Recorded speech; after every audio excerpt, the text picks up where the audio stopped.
কলকাতার শহরতলির এক সরু গলি, টিনের চালের নিচে ছোট্ট এক ঘর। সেই ঘরেই বড় হতে থাকে রাহুল, একজন গরিব সবজিওয়ালার ছেলে। তার বাবা হরিপদ ভোরের আলো ফোটার আগেই ঠেলাগাড়ি নিয়ে বেরিয়ে যেত হাটে, সবজি কিনে আনত আর গলির মাথায় বসে বিক্রি করত। হরিপদ কখনো স্কুলে যায়নি, কিন্তু ছেলের জন্য ছিল তার বড় স্বপ্ন।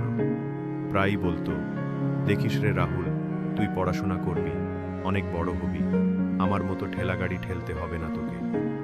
মায়ের মৃত্যু হয়েছিল রাহুলের ছোটবেলায়, তবু সে হার মানেনি, স্কুলে ভালো ফল করত। একদিন তার গণিতের স্যার বললেন, আইআইটি নাম শুনেছ? সেই দিন থেকেই রাহুলের জীবনে নতুন স্বপ্ন জন্ম নিল। কোচিং সেন্টারে ভর্তি হওয়ার টাকা ছিল না। একদিন বাবার ঠেলাগাড়ি উল্টে গেল, সব সবজি রাস্তায় ছড়িয়ে পড়ল। এক সপ্তাহের আয় গেল হারিয়ে। সেই রাতে হরিপদ কাঁদতে কাঁদতে বলল, রাহুল, মনে হয় তুই কলেজে যেতে পারবি না, আমি তোকে বই কিনে দিতে পারছি না। রাহুল বাবার হাত ধরে বলল, তুমি শুধু আমাকে সময় দাও বাবা, বাকি আমি দেখে নেব। ফলাফল ঘোষণার দিন রাহুল ল্যাপটপে রেজাল্ট খুলল, আর অবিশ্বাস্যভাবে আইআইটি খড়গপুরে ভর্তি হওয়ার মতো র্যাঙ্ক পেয়েছে। সে বাবার দিকে তাকিয়ে বলল, বাবা, আমি পেরেছি।